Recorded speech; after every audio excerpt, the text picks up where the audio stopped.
और मोबाइल पुराना हो जाता है तो उसका मूल्य भी कम जाता है, तो एक तरह से डिप्रिसिएट होता है। अब अब है इसको परिभाषित करने के लिए ये कह सकते हैं कि किसी अस्थायी संपत्ति के प्रयोग में आने से या समय व्यतीत होने या कीमत में परिवर्तन होने या नष्ट हो जाने या नए आविष्कार के आ जाने से या दुर्घटना या अन्य कारण से, जो भी कोई कारण हो, इसके कारण एसेट्स की या संपत्ति का ह्रास होता है, इसे डिप्रिसिएशन कहते हैं। अब इसके कारण है, क्या क्या कारण है। अब है देखिए, यूज ऑफ एसेट्स, जब हम एसेट्स का ज़्यादा प्रयोग करते हैं इस वजह से डिप्रिसिएशन हो जाता है। किसी वस्तु को बार बार हम प्रयोग कर रहे हैं, जैसे कपड़ा का ही उदाहरण दें, बार बार उसको हम यूज कर रहे हैं तो वो उसका, उस संपत्ति का, उस एसेट्स का डिप्रिसिएशन होता है। दूसरा है कि reflex of time, reflex of time, अब समय के साथ पुराना हो जाता है। जैसे कि मान लिया जाए कि कोई मेडिसिन है, मेडिसिन का एक लाइफ होता है 6 महीना, 9 महीना, 2 साल, 5 साल, तो उसके बाद उसका क्या हो जाता है, उसका वैल्यू, उसका एसेट्स जो है वो डिप्रिसिएट हो जाता है। तीसरा है अप्रचलन, कोई कोई चीज़ ऐसा भी होता है जो कि पुराना हो गया है या प्रचलन से बाहर हो गया है। जैसे कि मान लीजिए जाए कि पहले आता था छोटा वाला नोकिया का मोबाइल, तो वो धीरे धीरे अब आ गया बड़ा टच स्क्रीन, है ना। तो ये धीरे धीरे क्या हो गया, या अब आ गया आईफोन आ गया, तो ये क्या हो गया, ये प्रचलन है, ये प्रचलन से बाहर हो गया, ये पुराना हो गया और इस वस्तु का क्या हो गया, इस एसेट्स का मूल का मतलब डिप्रिसिएशन हो गया। तीसरा है एक्सीडेंट, अब मान लीजिए कोई दुर्घटना हो गया, आग लग गया, बाढ़ आ गया, या कोई भी एक्सीडेंट हो गया तो उसमें सामान क्षति हो गया, जल गया, तो क्या होगा, उस वस्तु का डिप्रिसिएट ही हो गया। दूसरा, इसका ऑब्जेक्टिव्स क्या है, इसका उद्देश्य क्या हो सकता है। तो पहले देखते हैं कि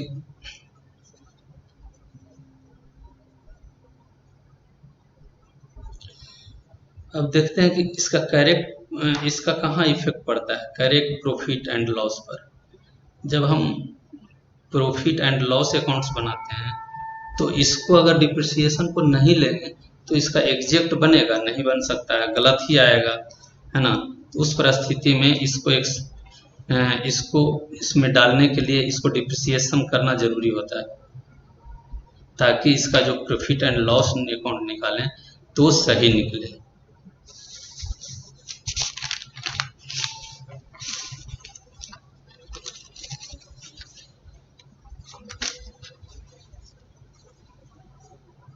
जैसे कि अब लाभ हानि खाते का सही प्रकट न होना, यदि ह्रास के लिए कोई प्रबंधन न किया जाए और लाभ हानि खाते में से दिखाया ना जाए तो लाभ हानि खाता सही प्रकट नहीं करेगा। तीसरा, बैलेंस शीट का सही स्थिति न दिखाना, व्यापार का चिट्ठा व्यापार का सही स्थिति को तब तक नहीं दिखाएगा जब तक कि ह्रास का सही प्रबंधन इसमें नहीं दिखाया जाएगा। चौथा है कि संपत्ति का पुनर्स्थापित करने में कठिनाई, यदि संपत्ति के ह्रास के लिए व्यापार में कोई प्रावधान न किया जाए तो संपत्ति के समाप्त होने पर इसे पुनर्स्थापित करने के लिए जिस धन की आवश्यकता पड़ेगी उस धन को इकट्ठा करने के लिए व्यापार का आर्थिक स्थिति को धक्का लग सकता है। पूंजी का कम होना, यदि ह्रास का प्रबंधन उचित रीति से नहीं किया जाए तो व्यापार पूंजी कम हो जाती है, क्योंकि स्थिति संपत्तियों को क्रय करने में जो पूंजी व्यय होती है वह संपत्ति के नष्ट हो जाने पर बर्बाद हो जाती है। अतः यदि अस्थायी संपत्तियों पर ह्रास खाते में न करने से पूंजी का लाभ के रूप में वितरण हो जाएगा, जो अनुचित है और कंपनी अधिनियम द्वारा यह अमान्य भी है। पूंजी का लाभ के रूप में वितरण होना, ह्रास का लेखा लाभ हानि खाते में न करने से पूंजी के लाभ के रूप में वितरित हो जाएगा, जो अनुचित है, कंपनी अधिनियम द्वारा अमान्य भी है। लागत मूल्य ठीक न निकलना, किसी ह्रास का प्रबंधन किए हुए उत्पादित वस्तुओं के लागत मूल्य ठीक नहीं निकाले जा सकते हैं।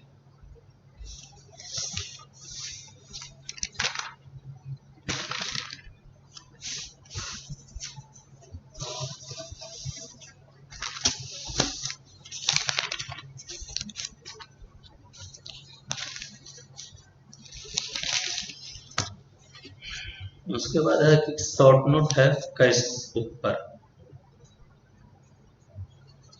बस वही दे रहा। हाँ, आवाज आ रही है। हाँ, तो कैश बुक या रोकर। हेलो। हेलो। हम्म,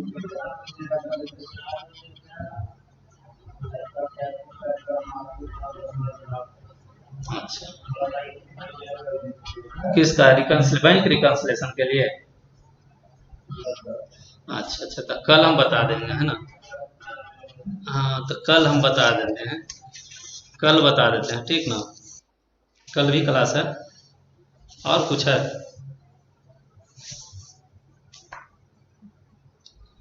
BRS। अभी देख लीजिए। सुनिए ना, हम आपको सुनिए ना, मेरे पास जो है अभी बुक कीपिंग का सब शॉर्ट नोट जो हम कलेक्ट किए थे, आया हुआ ही क्वेश्चन है। उसको हम आप लोग के पास भेज भी देंगे, है ना। शॉर्ट नोट है, डिफरेंस है, और कुछ है। आप लोग के पास आया क्या क्या क्वेश्चन है? क्या बोल रहे थे?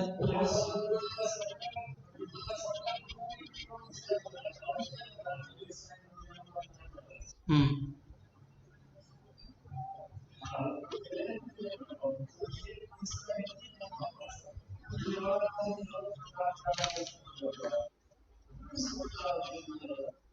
सर, इसको हम यार बता नहीं पाएंगे, कारण कि हमारा वो पहले ही बोल दिए थे कि मेरा कॉमर्स बैकग्राउंड नहीं है ना। ठीक है ना। इसीलिए हम तो ऑलरेडी पास हुए हैं ऑलरेडी, पढ़ करके शॉर्ट नोट्स या डिफरेंस या लॉन्ग क्वेश्चंस, या फिर प्रैक्टिस प्रैक्टिस में भी छुटे हुए भी हैं बहुत दिन से, है ना। 15 के बैच में पास है, तो सोच लो, अनुमान लगा लो 3 या 15 में है। मतलब कि हम 9 में 2 दिए हैं, है ना। तो कंसल्ट में भी नहीं है अभी। तो अभी देख लीजिए, रोकड़ बही देख लीजिए। रोकड़ बही में क्या होता है? रोकड़ बही वह बही है जिसमें व्यापार व्यापार से संबंधित सभी नगद रुपये पैसे लेन देन का हिसाब रखता है। रोकड़ बही में रोकड़ की प्राप्ति अथवा भुगतान की प्रविष्टि की जाती है। व्यापार जितना रुपया प्राप्त करता है उसका लेखा रोकड़ बही के डेबिट तरफ, और जितना रोकड़ बही के डेबिट और क्रेडिट के का अंतर बतलाता है ना। यह व्यापारी के पास रोकड़ शेष है।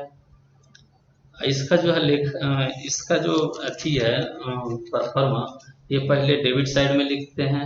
डेट पार्टिकुलर, मतलब किसका कैपिटल है या सेल्स है। उसके बाद LF number, ledger folio number होता है। उसका अमाउंट होता है। फिर क्रेडिट साइड में सेम रहता है, डेट रहता है, पार्टिकुलर्स रहता है, लेजर फॉलियो रहता है, एंड अमाउंट रहता है।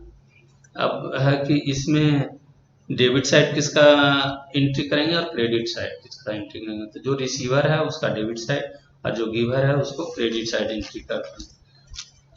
इसका दैनिक लेन देन तिथिवार के लेखा किया जाता है। कैशबुक में जो प्राप्त होता है उसे डेबिट पक्ष में लिखा जाता है। भुगतान करते हैं उसे क्रेडिट पक्ष में, और इसका डेबिट क्रेडिट का शेष बैलेंस को बताता है। मान लिया जाए कि एक व्यापार है, शुरू किया है। अब है कि 1 नवंबर से शुरू किया है, और उसका व्यापार आरंभ करने का जो राशि है, बिजनेस विथ कैश किया है 30,000 रुपया का।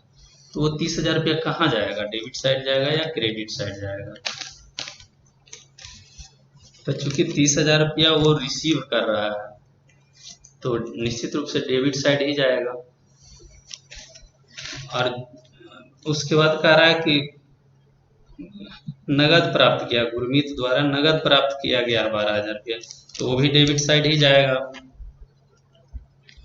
अब इसमें क्या कह रहा है कि बीमा का वार्षिक किस्त का भुगतान, तो जब वार्षिक किस्त का भुगतान किया, तो ये तो गिवर है, उसको दे रहा है, तो 6,000 रुपया क्रेडिट साइड का जाएगा। इस ढंग से आपका एक आध गो न्यूमेरिकल भी पूछ सकता है, मैथ भी पूछ सकता है। आप लोग देख लीजिएगा, है ना।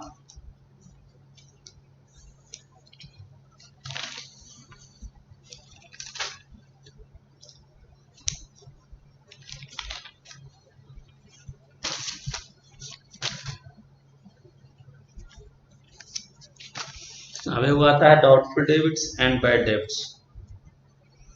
मतलब संदिग्ध बट्टे खाते का ऋण, एक होता है अप्राप्त ऋण। तो ये संदिग्ध बट्टे का खाते का ऋण जो होता है, ऐसा देनदार जिससे राशि प्राप्त होना संदिग्ध होता है। अर्थात कि कुछ देनदार ऐसे भी होते हैं जिस पर संदेह रहता है कि मालूम नहीं अपने ऋणों का भुगतान करेंगे या नहीं करेंगे। ऐसे ऋणों का संदिग्ध ऋण कहते हैं।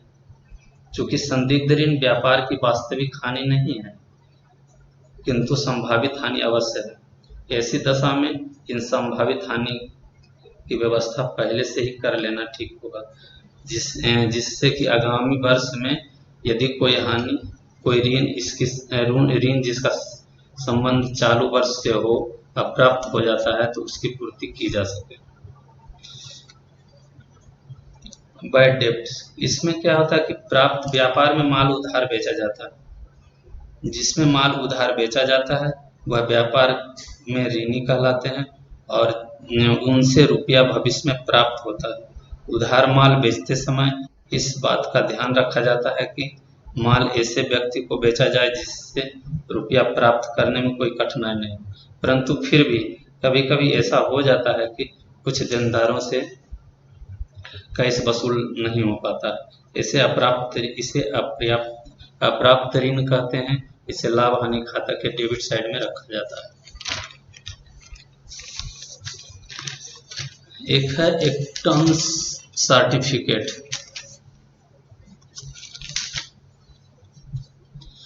एक्टर्न्स सर्टिफिकेट के बारे में जानते हैं आप लोग? जब कोई व्यक्ति किसी बैंक या फर्म से लोन या उधार लेता है तो वह कई प्रकार के बॉन्ड इत्यादि हस्ताक्षर करता है।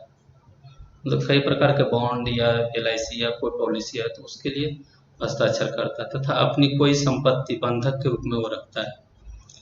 उस लोन के भुगतान पर उस संपत्ति पर बंधक को हटाने के लिए उसे बैंक फॉर्म एक विपत्र जारी करता है, जिसमें यह दर्ज रहता है कि वह व्यक्ति द्वारा लिया गया सभी ऋण का भुगतान कर दिया गया तथा अब कोई रकम शेष नहीं है।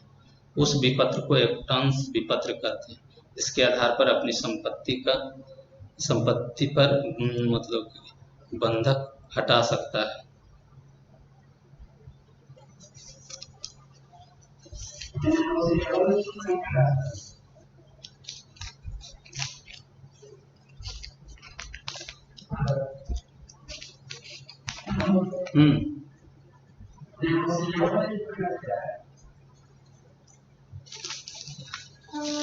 ये हमको तो मालूम नहीं है यार, नेगोशिएबल इंस्ट्रूमेंट क्या है।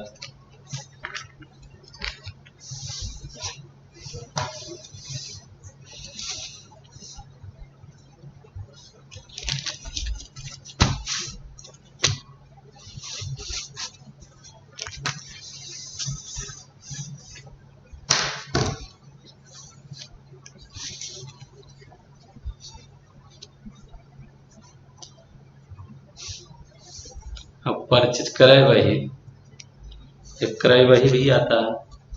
क्रय बही जिसमें समस्त उधार खरीदे गए माल के लेन देन लिखे जाते हैं, उसे क्रय बही कहते हैं। संपत्ति के क्रय और माल के नगद क्रय की प्रविष्टियां इस बही में नहीं की जाती है। क्रय बही को क्रय दैनिक बही या बीजक बही भी कहते हैं। क्रय बही को निम्न विशेषताएं हैं। क्रय बही में केवल उधार क्रय के लेन देन लिखे जाते हैं, जिसमें संपत्तियों के क्रय और माल के नगद क्रय की प्रविष्टि की जाती है। इसमें समस्त लेन देनों को क्रय प्रविष्टि बीजक के आधार पर की जाती है। क्रय बही प्रारंभिक लेखे की पुस्तक अर्थात सहायक बही है।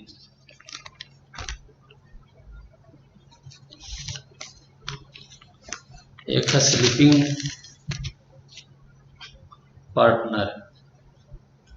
स्लीपिंग पार्टनर ये एक साझेदार है जो व्यापार संचालन में सक्रिय रूप से भाग नहीं लेता तथा इसके अस्तित्व को फर्म से व्यवहार करने वाले बाह्य पक्षों से गुप्त रखा जाता है, परंतु यह व्यापार में पूंजी डालता है तथा व्यापार के लाभ हानि में साझेदार भी होता है।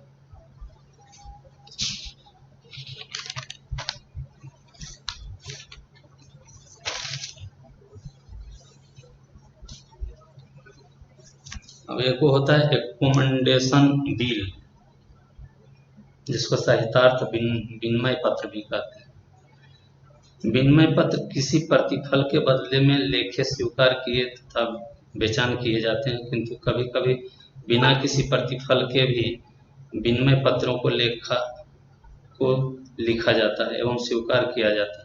ऐसे विनिमय पत्रों को अनुग्रह या साहित्यार्थ विनिमय पत्र की वित्तीय सहायता करना होता है। जैसे कि मान लिया जाए कि कोई एक लोग हैं, जैसे कि मान लिया जाए कि सन्नी है, जो जिसको अभी करंट में 50,000 रुपये की जरूरत है, तो क्या करेगा, उसके पास पैसे है नहीं, मगर ये फिक्स है कि 3 माह के बाद उसके पास कोई बिल आएगा या पैसा आ जाएगा। तो अपने एक दोस्त के पास, आनंद के पास गया, तो आनंद का क्या है, उसके पास गया तो वो भी वही समस्या से है, उसको भी 50,000 रुपया की जरूरत था, और वो 50,000 रुपया के लिए, और उसको भी 3 महीने के बाद पैसा कोई आने वाला है।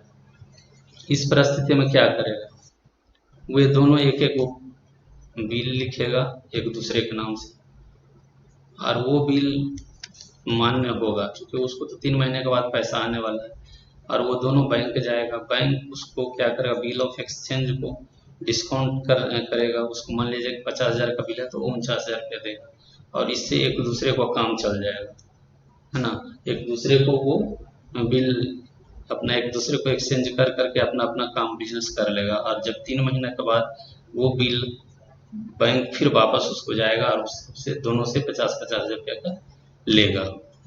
तो इसी को एकोमोडेशन बिल कहते हैं या साहित्यार्थ विनिमय पत्र कहते हैं। एक गुडविल है। गुडविल क्या है, ख्याति है, जिसे प्रत्येक व्यापारी अपने नेक या ईमानदारी के काम से कुछ प्रसिद्धि प्राप्त करता है, और इसी प्रसिद्धि पर इसके भविष्य का व्यापार निर्भर करता है। जैसे उसकी प्रसिद्धि होगी वैसे वैसे उसकी बिक्री बढ़ेगी, और बिक्री के साथ साथ लाभ की मात्रा अधिक होगी। किंतु चालू व्यापार द्वारा जनता में की गई प्रसिद्धि को गुडविल ख्याति कहते हैं। मान लिया जाए कि एक मार्केट है, उस मार्केट में एक ही तरह के बस सामान अलग अलग दुकान में बिक रहे हैं, किसी का 2.5 लाख रुपया का सेलिंग है, किसी का 2 लाख रुपया का सेलिंग है, किसी का 1.5 लाख है, तो किसी का 1 लाख। मतलब कि जो करेंट दुकान है, जो नया दुकान खुला उसका 1 लाख है, और जो उससे पुराना है उसका 1.5 लाख है, किसी का 2 लाख है, किसी का 2.5 लाख। तो ये क्यों है, ये सिर्फ उसकी ख्याति के चलते है, ये गुडविल के चलती है। एक बैंक ओवरड्राफ्ट।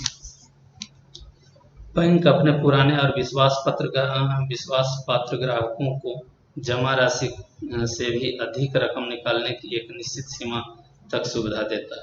इस प्रकार की व्यवस्था अधिवर्ष या बैंक ओवरड्राफ्ट कहलाती है। इसमें ब्याज वास्तव में अधिक निकाली गई रकम पर लगाया जाता है। अधिवर्ष व्यापार द्वारा बैंक से लिया गया एक तरह का लोन है। मान लिया जाए कि आपके अकाउंट में मान लीजिए 50,000 रुपया है, तो 50,000 रुपये से ज़्यादा जितना भी पैसा आप निकाल लेंगे जिसके लिए परमिसेबल है, तो उस पर एक इंटरेस्ट लेगा। उसका व्यवहार होगा जैसे लोन लिया जाता है, उस लोन की तरह।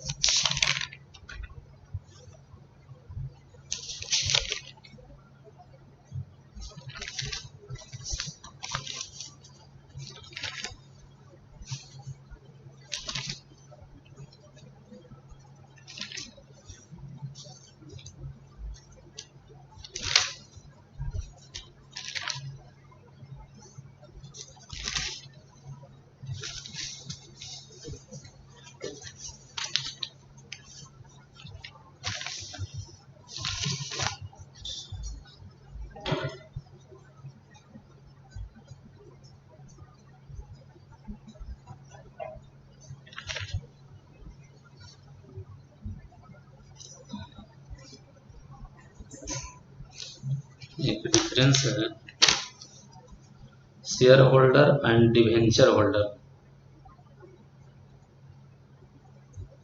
ऋणधारी एवं अंशधारी। ऋणधारी हो गया डिवेंचर होल्डर, और अंशधारी हो गया शेयर होल्डर।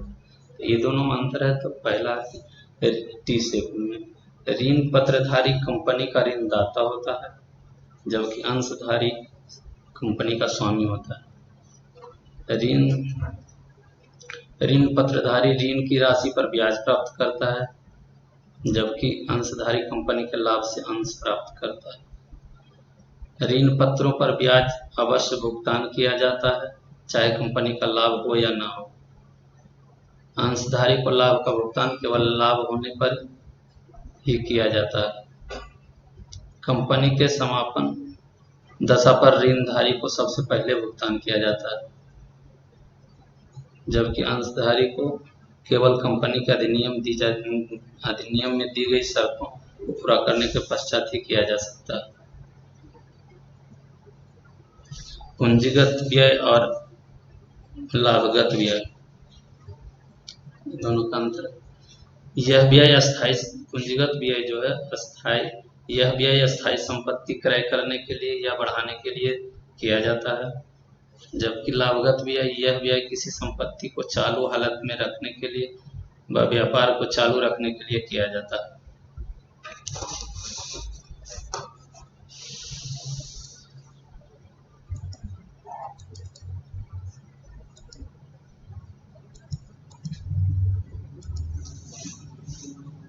किया जाता है।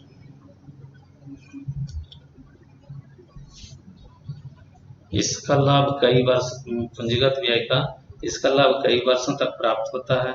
इसका लाभ प्राय 1 वर्षों तक प्राप्त होता है। यह व्यय तुलन पत्र में दिखाए जाते हैं। ये व्यय लाभ हानि खाते में डेबिट किए जाते हैं। पूंजीगत व्यय में भवन, मशीन इत्यादि आते हैं, जबकि लाभगत व्यय में माल, मरम्मत आदि होते हैं। व्यापार खाता और लाभ खाता, लाभ हानि खाता का डिफरेंस है। व्यापार खाता बनाने का उद्देश्य सकल लाभ या हानि ज्ञात करना है। दूसरा, लाभ हानि खाता बनाने का उद्देश्य शुद्ध लाभ और हानि ज्ञात करना है। व्यापार खाता लाभ हानि खाते का एक भाग होता है।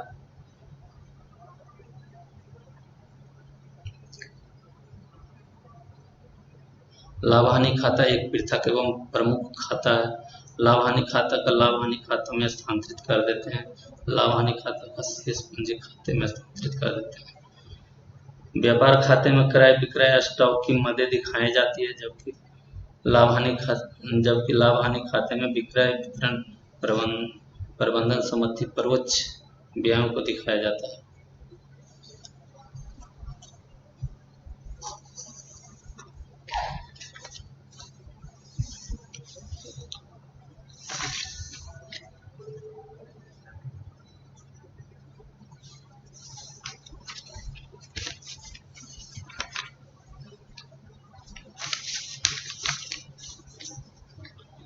एक होता है एसेट्स, परिसंपत्तियां। 6 प्रकार का होता है परिसंपत्तियां। अस्थायी संपत्ति होता है, अस्थायी संपत्ति होती है, तरल संपत्ति होता है, क्षयशील संपत्ति होता है, अवास्तविक संपत्ति होता है, अमूर्त संपत्ति होता है। तो फिक्स्ड एसेट्स जो अस्थायी संपत्ति है, अस्थायी संपत्ति में संपत्तियां जो व्यापार को चलाने के लिए खरीदी जाती है, साधारणतः लाभ के लिए बेची नहीं जाती है। ये तभी बेची जाती है जब किसी कारण से ये व्यापार के काम के लायक नहीं रह जाता। जितने में ये खरीदी जाती है, वही रकम उचित ह्रास काटकर तुलन पत्र में दिखाया भी जाता है, जैसे भवन, मशीन, फर्नीचर इत्यादि। दूसरा, अस्थायी संपत्ति।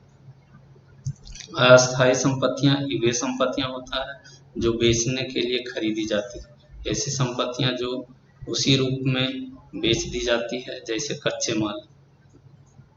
कभी कभी शेयर को भी खरीदकर अच्छा समय देखकर लाभ प्राप्त करने के लिए बाजार भाव में बेच देते हैं। तरल संपत्ति या लिक्विडेटेड एसेट्स। तरल संपत्ति वे होती है जो या तो नगद रुपये के रूप में होते हैं या किसी आसानी से नगद में बदला जा सके, जैसे दुकान में रखा गया नगद रुपया, बैंक में रखा गया रुपया। तीसरा है वेस्टेज एसेट्स, क्षयशील संपत्तियां। क्षयशील संपत्तियां ऐसी संपत्तियां हैं जिसका मूल्य प्रयोग में लाने से या नगद समय के बीतने से घटता जाता है, जैसे कि पट्टे वाला संपत्ति, अवास्तविक संपत्ति वे संपत्तियां हैं जिसका न तो वास्तविक मूल्य होता है न तो भौतिक रूप होता है, जैसे प्रारंभिक व्यय। अमूर्त संपत्तियां वे संपत्तियां हैं जिसका कोई आंतरिक मूल्य नहीं होता है, बल्कि जिसका इसका जन्म किसी अधिकार के चलते होता है, जैसे गुडविल, पेटेंट।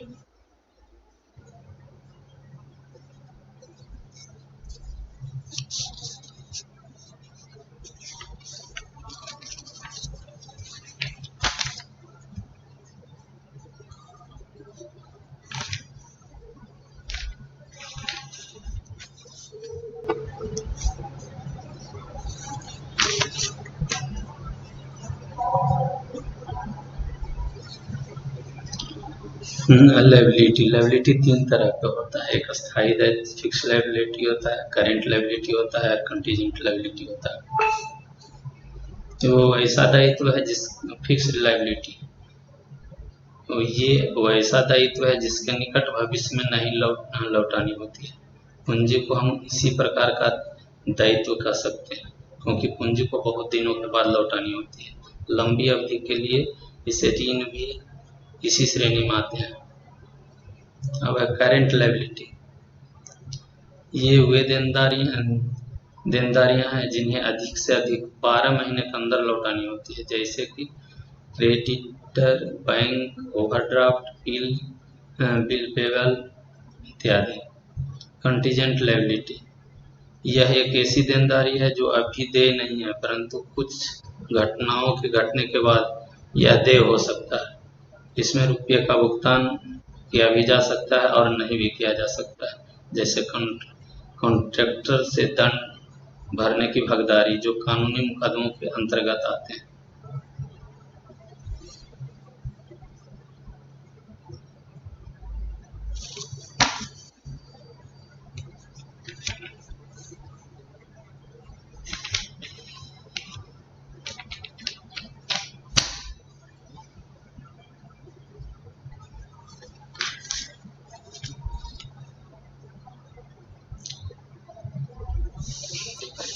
अब है कि आप पूछ रहे थे नेगोशिएबल बिल या पत्र, यह एक शर्तहीन लिखित आज्ञा पत्र है।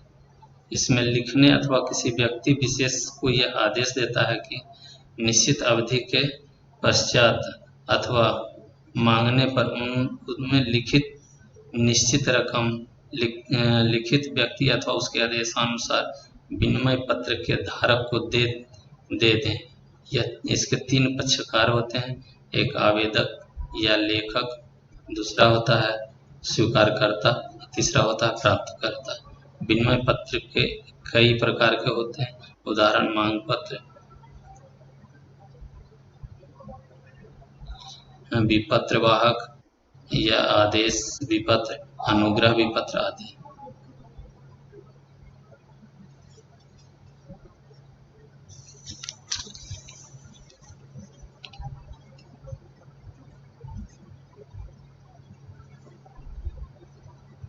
एक है outstanding expenses and prepaid expenses, ये दोनों का डिफरेंस है। ये खर्चे जिसका उपयोगिता हमने प्राप्त कर ली है किंतु उसका भुगतान नहीं किया गया, बकाये इसको बकाये खर्च कहलाता है या आउटस्टैंडिंग एक्सपेंसेज जिसको कहते हैं। इस प्रकार के व्यय जैसे मजदूरी बकाया, वेतन बकाया, किराया बकाया इत्यादि वे खर्चे जिसका भुगतान पेशगी कर दिया गया है परंतु उस वर्ष में उसकी पूर्ण उपयोगिता प्राप्त नहीं हुई, उसे अग्रिम आधा किया खर्चा कहलाता है। इसे अनएक्सपायर्ड इंश्योरेंस, जैसे कि इसमें unexpired insurance, prepaid rent, prepaid salary आता है।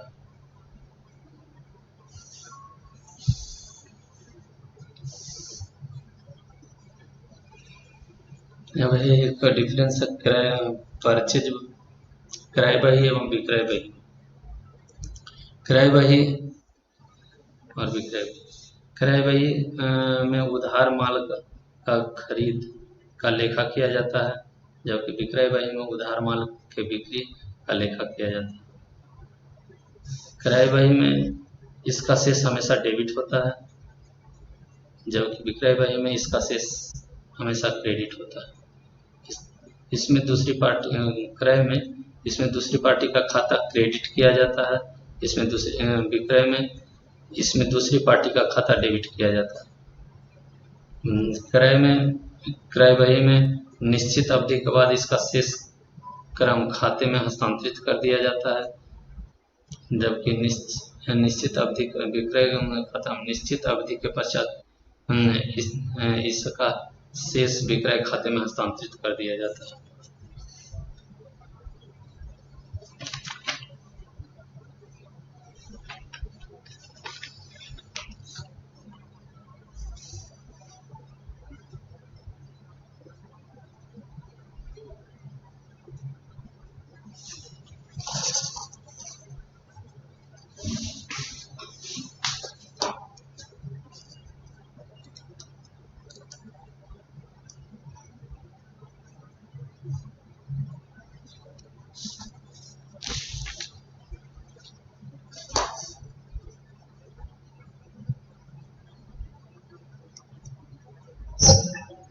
हेलो,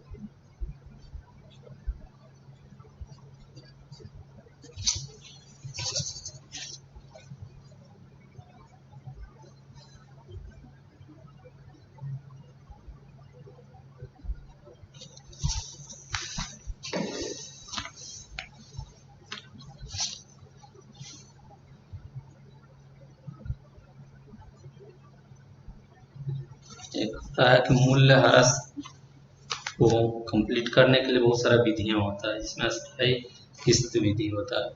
इस विधि में एक निश्चित वार्षिक ह्रास की रकम लाभ हानि खाते में लिखी जाती है, इसलिए अस्थायी किस्त सीधी रेखा विधि कहलाती है। किसी संपत्ति पर वार्षिक ह्रास की रकम बड़ी आसानी से ज्ञात की जा सकती है।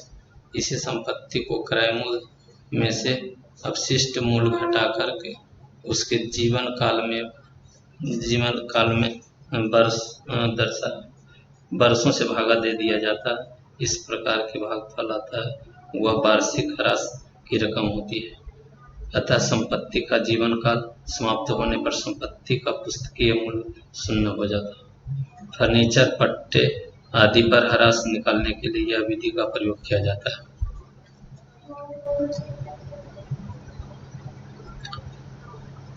ह्रास के धन पद्धति, यह विधि के अनुसार पुराने अनुभव, संपत्ति के जीवन काल और अभिष्ट मूल्य के आधार पर ह्रास की एक दर निश्चित कर ली जाती है। प्रतिवर्ष इसी दर से घटी संपत्ति पर ह्रास लगाया जाता है। इस प्रकार प्रतिवर्ष ह्रास से संपत्ति की रकम घटती रहती है। इस प्रकार प्रथम वर्ष में सबसे अधिक और अंतिम वर्ष में सबसे कम रकम मूल्य ह्रास के रूप में काटी जाती है। एक होता वार्षिक वृद्धि पद्धति। इस विधि के अनुसार संपत्ति में लगी पूंजी को विनियोग माना गया है और इसलिए प्रति वर्ष निश्चित दर से संपत्ति के मूल्य पर ब्याज लगता जाता है, क्योंकि यदि हम रुपये कहीं और लगा दें तो ब्याज के रूप में आय होती है। अन्य शब्दों में यह कहा जा सकता है कि व्यापार में निरंतर प्रयोग के साथ साथ न केवल संपत्ति का मूल्य ह्रास हो जाता है बल्कि ब्याज नष्ट हो जाता है। इसी उद्देश्य से संपत्ति में लगी पूंजी पर प्रति वर्ष निश्चित दर से ब्याज संपत्ति खाते में किस्तों इस प्रकार काटी जाती है कि निश्चित समय के बाद संपत्ति खाता शून्य हो जाता है।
हेलो। नहीं तो। हेलो, कौन?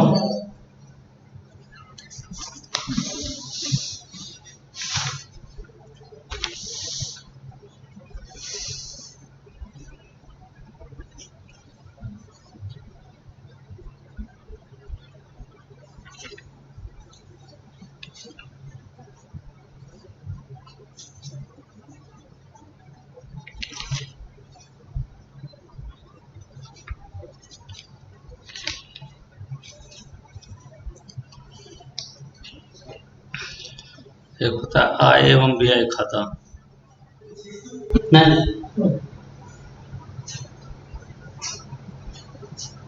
100%। प्लस 100%। अभी 10 मिनट और। नहीं, दिक्कत ये आवाज में नहीं आती, पहली बार में आ रहा है। तो वीडियो तो मेरा फोटो कर जाएगा, अभी नहीं जा रहा है। हाँ, तभी इसको हम ऑफ जान करके। अच्छा, ठीक है।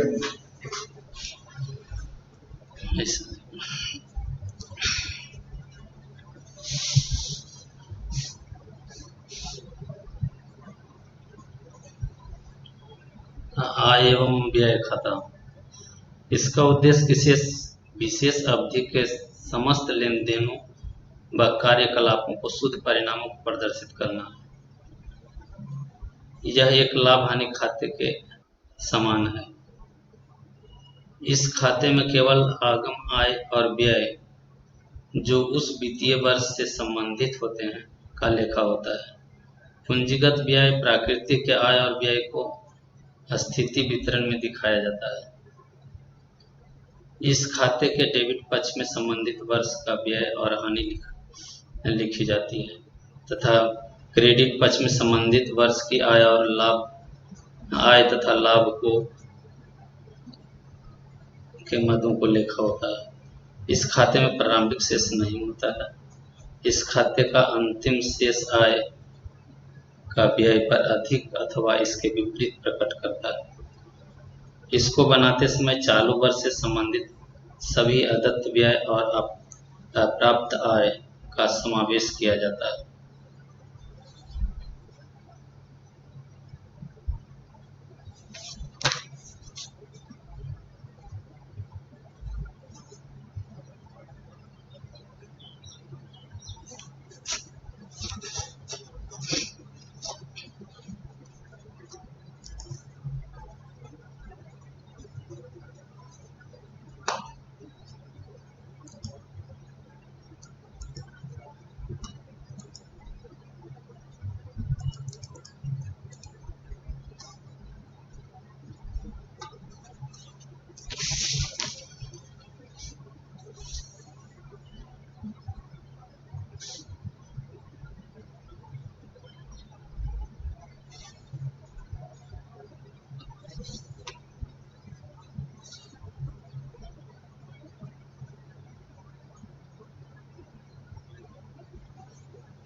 प्रीफरेंस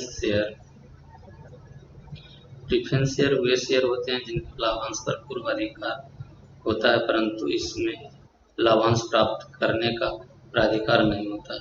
यानी पूर्वाधिकारी शेयर पहले लाभांश प्राप्ति के अधिकार का प्रयोग कर सकते हैं। जब लाभांश घोषित कर दिया जाता है तो पूर्वाधिकारी शेयरधारी कंपनी के प्रबंधन में हस्तक्षेप नहीं करते हैं।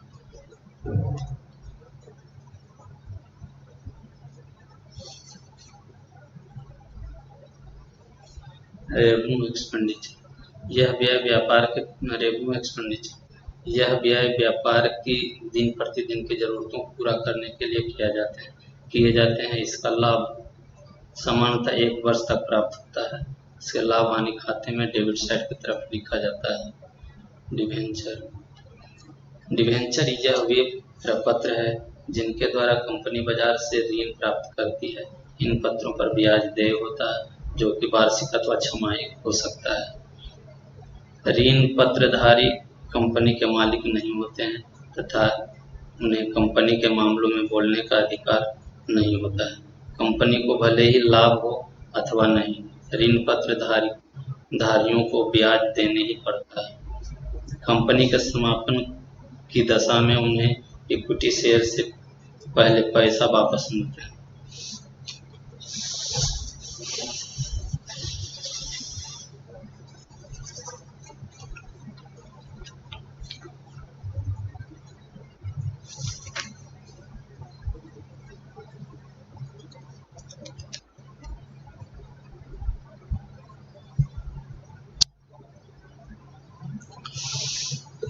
एक होता है सिंकिंग फंड एवं रिजर्व फंड।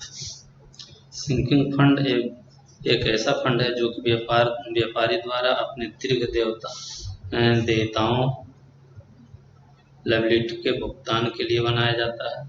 यह विशेष राशि को प्रति छमाही या वार्षिक निकाल कर तैयार किया जाता है। रिजर्व फंड दूसरी तरफ रिजर्व फंड एक ऐसा फंड है जो कि विभाज्य लाभ में से आकस्मिक या न दिखाई देने वाली या आने वाले समय में हानि या लाभांश को बराबर करने या व्यापार की आर्थिक स्थिति को सुदृढ़ करने के लिए तैयार किया जाता है।